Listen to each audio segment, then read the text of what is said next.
don't drive a new car. I drive a 6-year-old Subaru Outback with a dent on the rear bumper that I've been meaning to fix for 2 years. The heat works on one side. The passenger window takes 3 tries to roll down. I know every weird sound it makes, and I love it anyway because I paid for it myself, in full, the month I turned 29. That detail matters.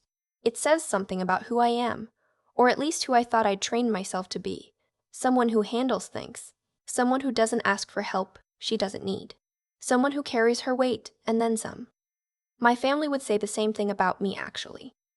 They'd agree I handle things. They just never thought that quality extended to them. I'm a physical therapist. I've been one for 6 years, working at an outpatient clinic in the same mid-sized Ohio city where I grew up. I didn't move back here on purpose. It just kind of happened. School ended, a job opened up, and suddenly I was 24 and living 40 minutes from my parents in an apartment I furnished slowly, one paycheck at a time.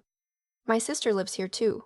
She's 2 years older than me, married to a guy who works in insurance sales and coaches their son's rec league soccer, and they have 3 kids, boys, 8, 6, and 4. She got married at 25. I've been to approximately 40 birthday parties for those children. I have the party store credit card points to prove it. My brother-in-law is fine. He's the kind of man who talks about fantasy football with the same energy other people use to discuss international conflict. He's not mean. He's just profoundly uncurious about anything that doesn't directly involve him. My sister, though. My sister is the one I need to tell you about. She has never had a full-time job. She's done a few things here and there. Etsy shop for a while, selling painted signs with phrases like, "But first, coffee and gather here." A brief attempt at becoming a fitness influencer that lasted about 4 months. She volunteers at the school. She's good at volunteering. She's good at anything that doesn't come with a W-2. I'm not saying this to be cruel. I'm saying it because it explains why, for the last several years, I've been the one people call. My mom's car needed new brakes, I paid for it. My nephew needed new soccer cleats, and my sister was between things. Financially, I covered it. My dad had a copay he was worried about. I Venmo'd it before he finished the sentence. Christmas presents for the boys when my sister said they were having a tight month. Me. A hotel room when the whole family drove to Columbus to see my aunt. Me. Groceries when my mom said she and my dad were stretched. Me. None of this is remarkable on its own. Families help each other. I know that. I believed in that. The part I kept not looking at was the pattern. My ex-boyfriend. We were together for almost 3 years. He tried to point it out once. We were lying in bed on a Sunday morning, and I'd just gotten the text from my sister asking if I could spot her $200 for the kids' dentist appointments. And he put his hand on my arm and said, quietly, "Do you ever notice that you're always the one being asked?" I told him he didn't understand family dynamics. I told him my family would do the same for me. I told him he was being uncharitable. We broke up 8 months later for a lot of reasons, but that moment sat somewhere in the back of my mind like a splinter I'd covered with a bandage and stopped thinking about. My dad turned 65 in March. A milestone birthday, the kind that deserves something special. My mom planned a dinner at Ardello's, an Italian place downtown that I would not have chosen, not because it isn't good, but because it is very much the kind of restaurant where a bowl of pasta costs more than my electric bill. I looked at the menu online when my mom texted the reservation details. The eggplant parmesan, $38. A pasta dish with truffle butter, $54. The braised short rib, $67. The cheapest entree, a margarita pizza, was $29. I texted back, "Sounds good, looking forward to it," because that's what I do. I had a patient cancel that Saturday afternoon, so I got to Ardello's early. The place was warm and candlelit, the kind of restaurant that smells like garlic and money.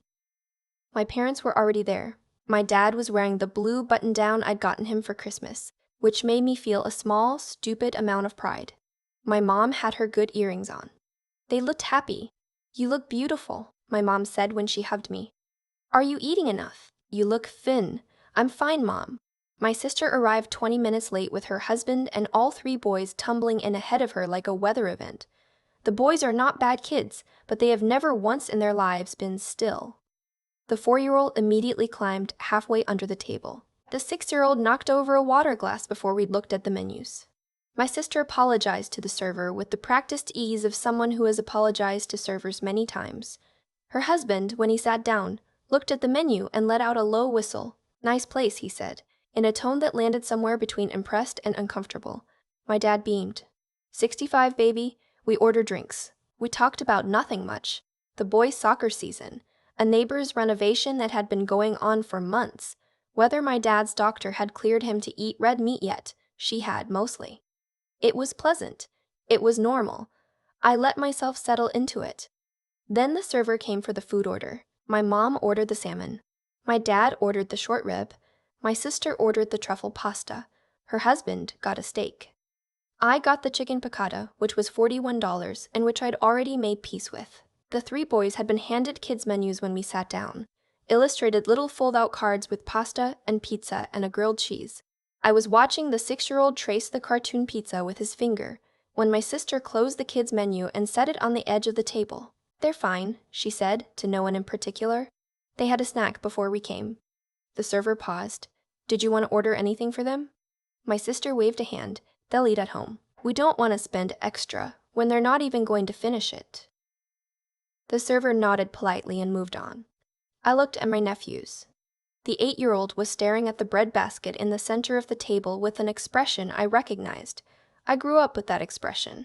It's the expression of a kid who is absolutely hungry and has been told they aren't.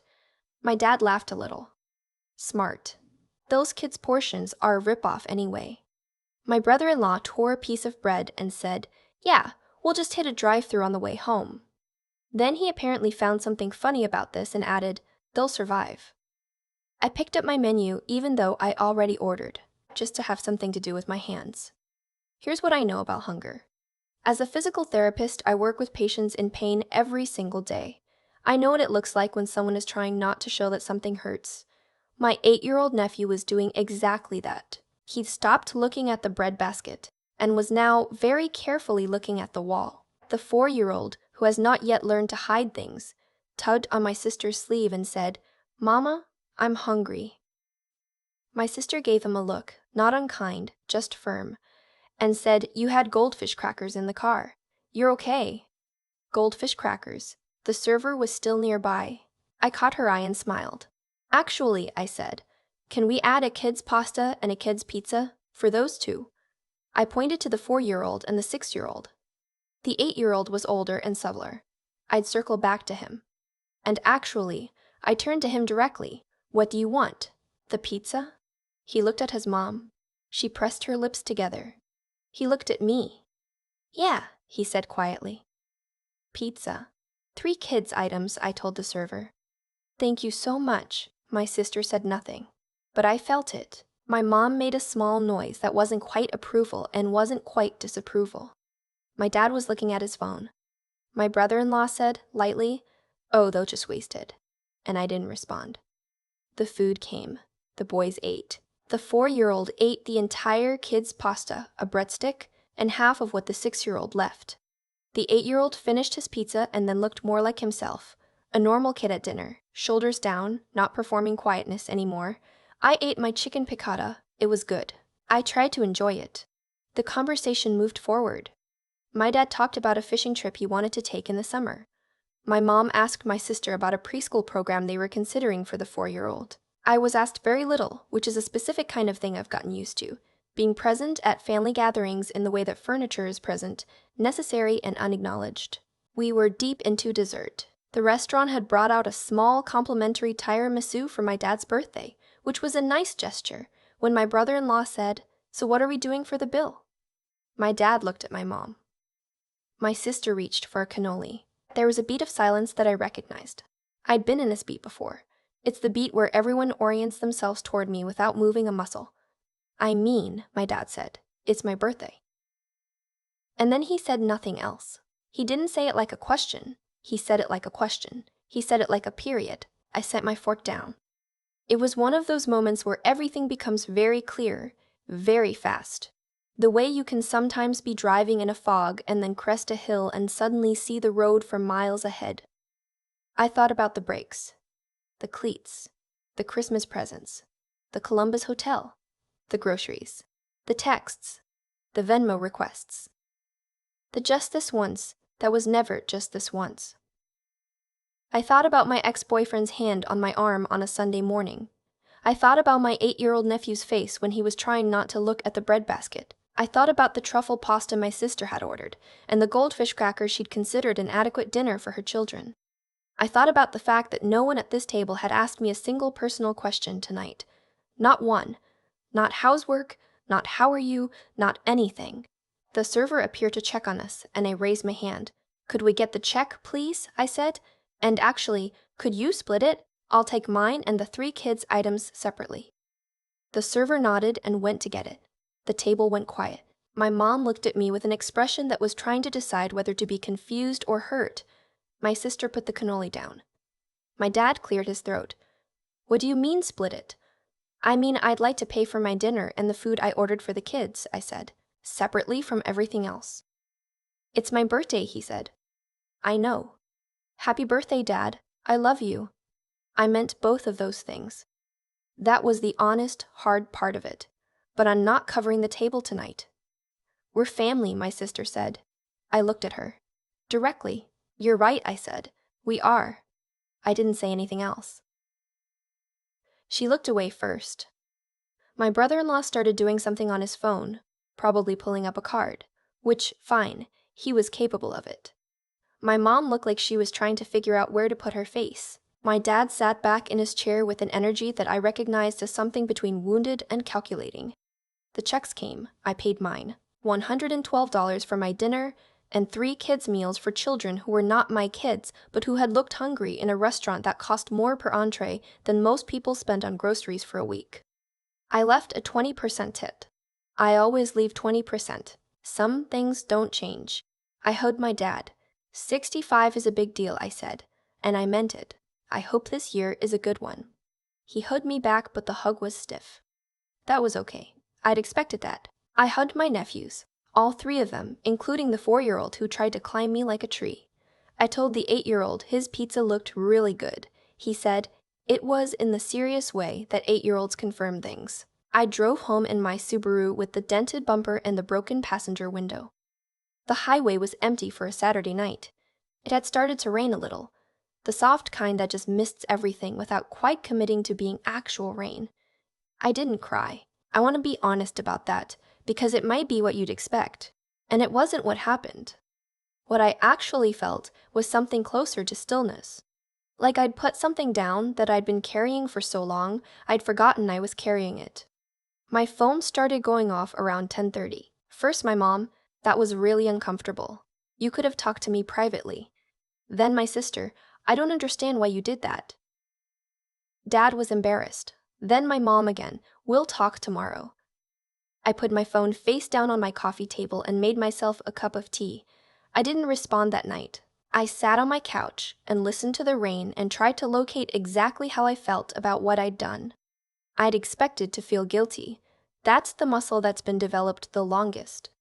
The guilt reflex, finely tuned over 3 decades. You feel it before you even know what you've done wrong, but the guilt wasn't really there. Or it was there. A little, the way a bruise is still technically there when it's healing. You press on it and you feel it, but it's not running your life anymore.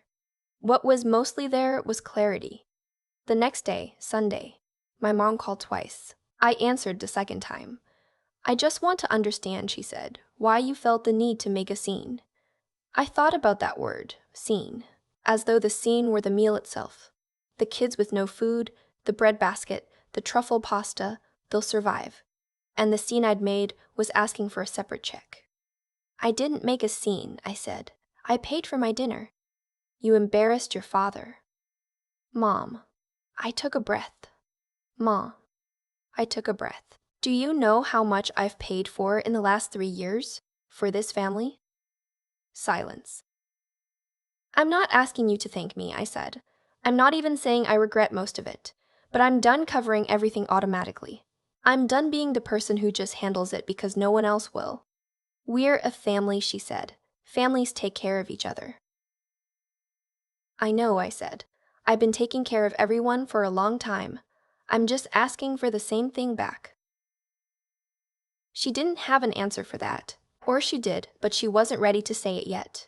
We ended the call with nothing resolved. I made breakfast. I went for a run.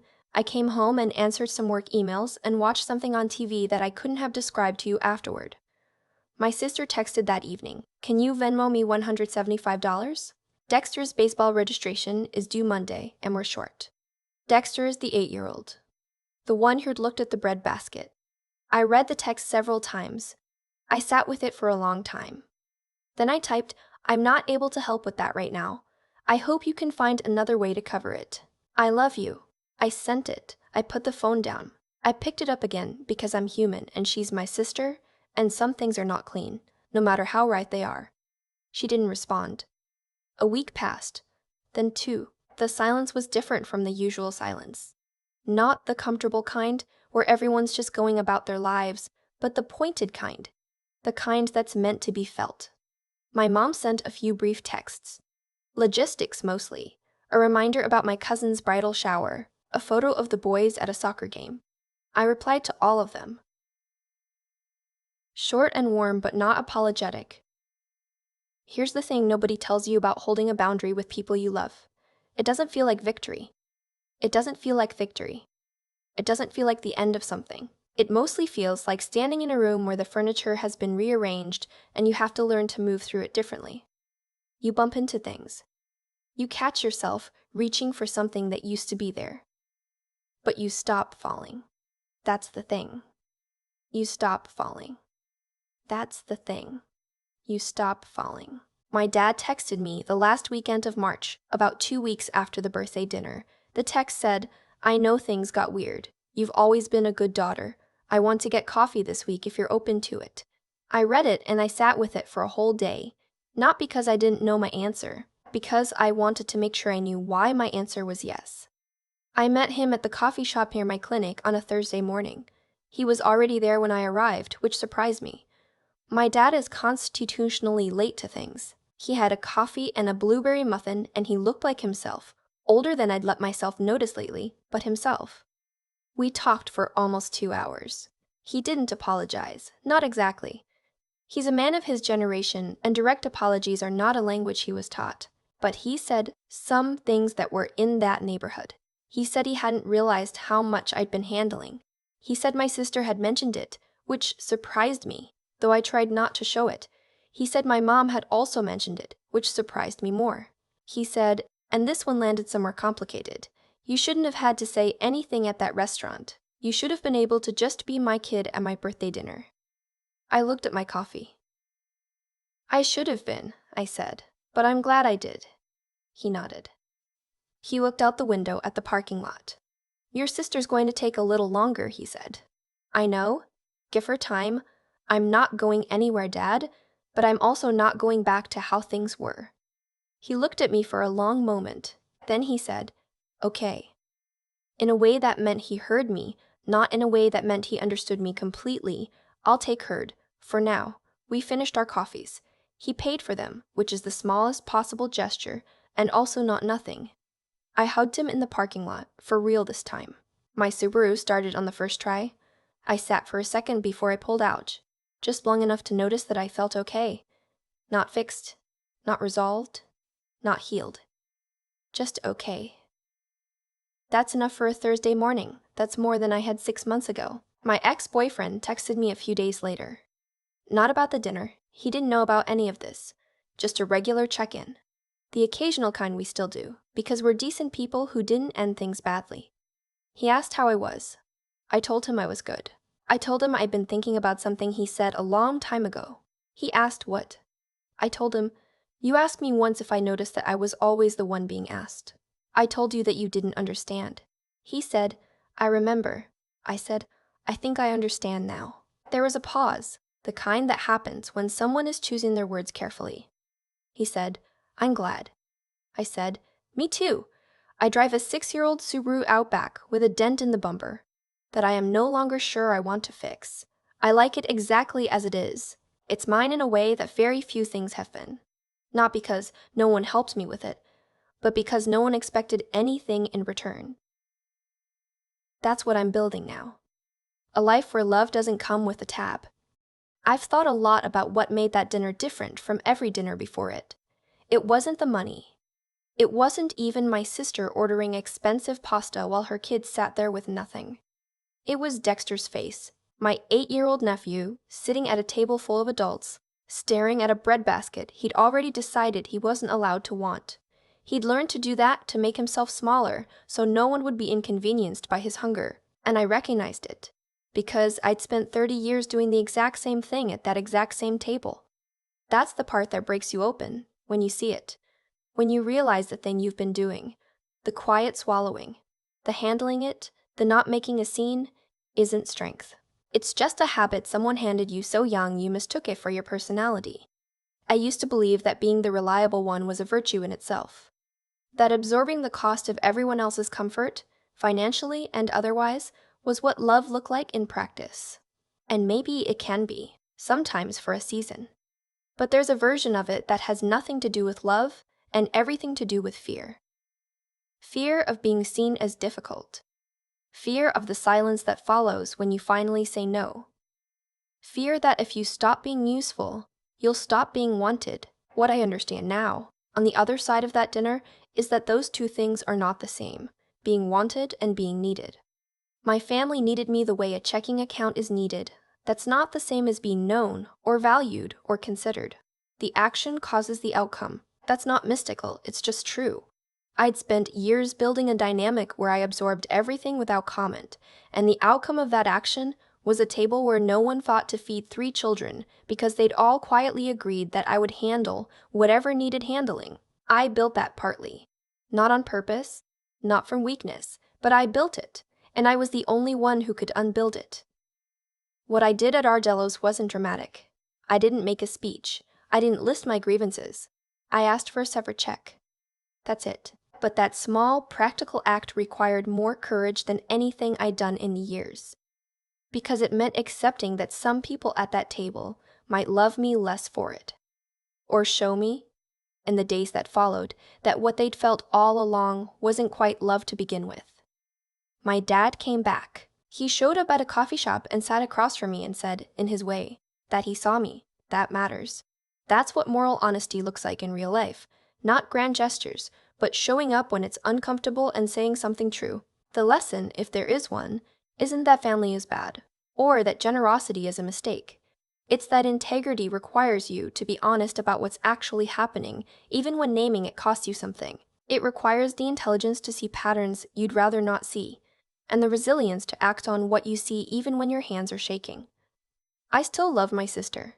I still love my parents. I'm still the person who paid $112 so 3 boys could eat dinner at a restaurant, where the adults decided they didn't matter that night. But I am no longer the person who will also pay for the adults. That distinction, quiet, undramatic, mine, is the thing I'm building my life around now.